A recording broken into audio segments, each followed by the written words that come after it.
Bonjour à toutes et à tous. Alors, est-ce que vous connaissez le Giving Tuesday? Il s'agit bien sûr de cette journée dédiée à la générosité et à la solidarité. D'abord, c'est un mouvement mondial qui est déjà présent dans plus de 150 pays, et c'est justement aujourd'hui qu'on célèbre cette magnifique ode à l'altruisme. Alors, il y a des entreprises qui vont permettre à leurs salariés de mener un travail bénévole dans une association. Il y a des écoles qui vont organiser des courses aux dons, des commerces qui vendent des produits dont les recettes seront reversées à des œuvres d'entraide. À titre personnel, vous pouvez aussi donner de votre temps, de l'argent, des objets, de la nourriture, du sang, des compétences ou tout simplement de la voix pour rendre le monde meilleur. Bref, les idées ne manquent pas si vous souhaitez accomplir un acte de philanthropie. Et à cette occasion, je souhaite vous parler d'une opération en particulier qui me tient à cœur et dont je suis la marraine. Le Déphilanthrope. Alors c'est quoi le Déphilanthrope ?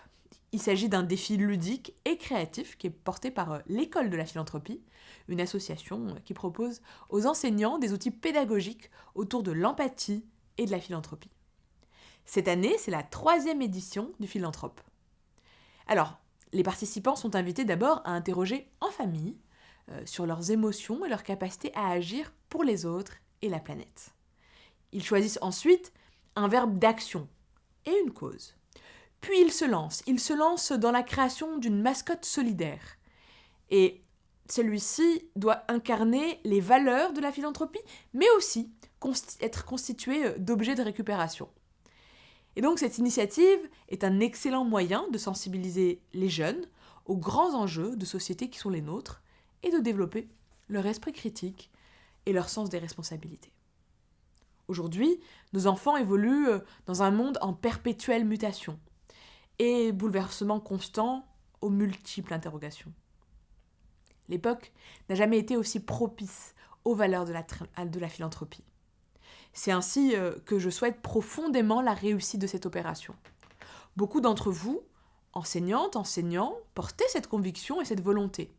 Vous qui exercez quotidiennement un métier indispensable de transmission des savoirs, d'éveil des esprits, mais d'émancipation dans le fond, je sais pouvoir compter sur votre énergie.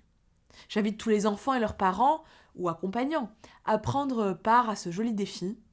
Le mot d'ordre est celui de laisser, d'une certaine manière, de laisser cours à votre imagination. C'est votre créativité qui sera récompensée, donc n'ayez pas peur, faites preuve d'audace. Et si vous avez besoin d'une petite inspiration, j'ai choisi le verbe agir et la cause c'est biodiversité pour moi. Moi, ma mascotte solidaire, elle sera sur le thème de la mère nature. Alors, si ça vous dit, si ce défi vous tente, je vous demande et je vous propose de vous lancer. Je vous souhaite bonne chance et surtout à très vite.